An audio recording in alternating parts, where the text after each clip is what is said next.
warahmatullahi wabarakatuh. Saya telah melihat penjelasan Buya tentang sholat gaib. Bagaimana seruan sholat gaib untuk putra dari Pak Ridwan Kamil yang hilang dan jasadnya belum diketemukan, tapi keluarganya sudah ikhlas dan menyatakan meninggal? Apakah bisa dilaksanakan sholat gaib, sedangkan jenazahnya tidak ada dan belum dimandikan, diurus seperti biasa? MUI Jabar juga melaksanakan sholat gaib. Mohon jawabannya dan penjelasannya Buya. Wassalamualaikum warahmatullahi wabarakatuh. Assalamualaikum warahmatullahi wabarakatuh. Kepada Bapak Ridwan Kamil kita ucapkan Allahumma ajrakum wa ahsana azaakum. Semoga Allah memberikan pahala yang berlipat kepada beliau dan keluarga yang telah wafat, diampuni oleh Allah. Takziah dari jauh, dan semua kaum muslimin yang mendapatkan musibah kematian, kami ucapkan Allahumma ajrakum wa ahsana azaakum. Semoga Allah memberikan pahala kepada anda semua, pahala yang banyak, dan semoga Allah mengampuni yang telah meninggal, mengangkat derajatnya. Baik, masalah sholat jenazah ya. Mungkin sebelumnya ada muqaddimah lah, kabar gembira untuk Bapak Ridwan Kamil dan yang seperti beliau. Putra yang meninggal dunia wafat dalam keadaan tenggelam. Harus kita yakini karena Nabi yang menyebutkannya, maka wafatnya wafat dalam keadaan wafat mati syahid. Asyuhada'u khamsatun, kata baginda Nabi.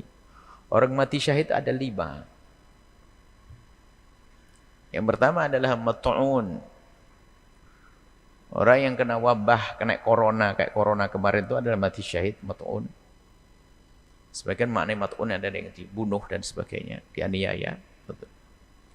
Yang kedua adalah mabtun, sakit perut terus meninggal dunia. Dan sebagian makna lebih luas, pokoknya sakit yang ada di dalam, mabtun. Yang ketiga disebutkan ini al-gharik. Orang yang tenggelam. Orang yang tenggelam. Ini termasuk putra beliau ini adalah semoga.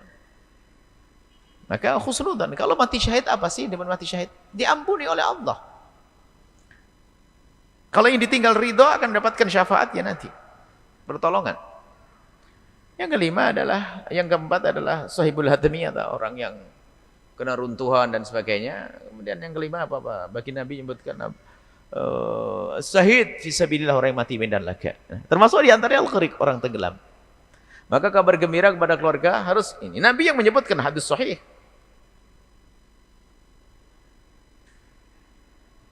Dan tidak bisa diminta yang demikian itu. Nggak bisa. Ya Allah, matikan aku di medan laga. Nggak mati-mati. Ada orang pada zaman Nabi. Ada orang yang Allah matikan aku tenggelam. Nggak mati-mati. Tapi sudah dipilih oleh Allah. Sudah. Ini disebut dengan syahid akhirat. Di hadapan Allah nilainya mati syahid. Tapi bukan syahid dunia. Kalau di dunia ya tidak disebut sebagai mati syahid. Syahid dunia itu syahid dunia akhirat ya. Orang yang mati di medan laga syahid dunia. Di dunia diperlakukan seperti orang mati yang syahid di medan laga. Di akhirat mendapatkan kemuliaan, diampuni oleh Allah. Tapi kalau syahid akhirat seperti orang tenggelam tadi, di akhirat seperti orang mati di medan laga, pahalanya besar, pangkatnya tinggi, diampuni Allah. Tapi di dunia diperlakukan oleh orang-orang seperti orang biasa, dimandikan dan disolati. Mungkin di sini pembahasannya. Nah, kalau bicara fikih ini kadang-kadang harus betul-betul menyesuaikan ya. Dalam diskusi fikih di kampus, di kelas, mungkin kita bisa saja tegas. Untuk mendapat pendapat mu'tamad, pendapat yang kedua, ini sah-sah saja. Karena nggak ada yang tersinggung di sini, nggak ada yang perlu dibesarkan hatinya. Cuma di saat kita ada urusan dengan orang yang kena musibah dan sebagainya, kita harus lentur dong, luas. Bukan main-main fikih. Ulama berpendapat banyak kok. Nah, di sini memang kalau kita berpegang kepada fikih, jumhur ulama kan mengatakan begini, disolati itu kalau mayatnya sudah dimandikan, kan begitu. Selagi tidak dimandikan maka tidak boleh disolati, kan ada. Ini pendapat yang dikukuhkan. Satu. Yang kedua, kalau orang mati tenggelam itu akan dimandikan atau tidak? Jumhur ulama mengatakan kalau masih bisa ketemu diangkat ke atas tetap wajib dimandikan. Kan begitu. Dibahas para ulama lagi. Ini masanya supaya kita lebih lentur deh, jangan kaku. Memandikan mayat itu pakai niat enggak sih kita? Kan gitu. Wajib niat enggak? Ulama mengatakan enggak wajib niat kok. Kita pegangnya ceburin juga sah. Enggak pakai niat. Selagi enggak niat berarti enggak ada urusan. Mungkin yang cebur itu sudah dianggap mandi. Dalam mazhab Syafi'i ada yang mengatakan tenggelam sudah enggak perlu dimandikan, ada. Biarpun itu pendapat bukan pendapat yang dikukuhkan. Baik, ini adalah rentehan tentang fikih. Artinya, simpulannya begini.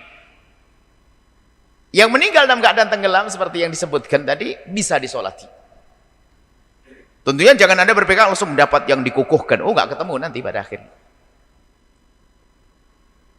Baik, kami sampaikan disolati, tidak disolati. Baik mengatakan disolati, silakan menyolati. Saya menyolati. Dengan wafatnya beliau, saya menyolati sholat jenazah, sholat gaib. Biarpun itu kalau kita rentet masalah fikih adalah bukan pendapat yang kukuhkan, tapi sah pendapat ulama kok.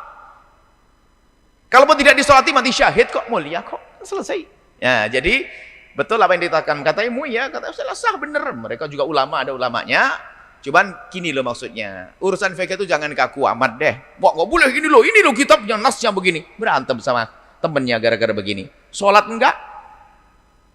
Doain enggak, ribut, ya enggak betul. Jadi kalau Anda mengatakan tidak, ikut pendapat yang dikukuhkan, ya enggak ada masalah.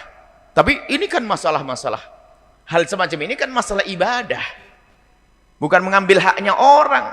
Dan masih ada peluang. Oke, jadi menurut seperti mazhab Hambali, sebagian dari mazhab Syafi'i, biarpun sebagian kecil, seperti beliau itu disolati.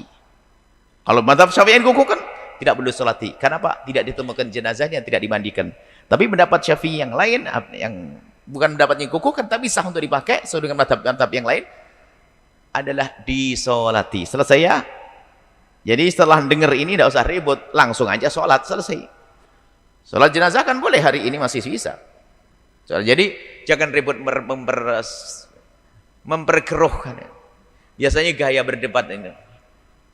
Gaya berdebat, pengen tampak gaya fikihnya, gaya ininya, tambah ngaco. Kita perlu segera beramal baik deh. Sholat jenazah. Ya, seperti itu ya. Semoga Allah mengampuni kita semuanya. Ukhuwah terjalin. Sebab kenapa? Di negeri ini gampang sesuatu jadikan polemik. Makanya kalau sudah kita kunci, nggak usah pakai polemik. Yang mau sholat ada pendapat. Yang enggak, sudah enggak apa-apa. Jangan ribut, tutup sudah. Selesai. Mau polemik, habislah nanti itu. Orang berduka, kita perlu menghibur, kita masih polemik begini-begini. Yang nggak mau sholat ya sudah, nggak salah. Sudah mati syahid kok. Kemudian kalau kita melakukan sholat, kita yang dapat pahala kok. Selesai. Setelah Anda menyaksikan video ini, jangan lupa berselawat kepada baginda Nabi Muhammad sallallahu alaihi wa alihi wa sahbihi wasallam.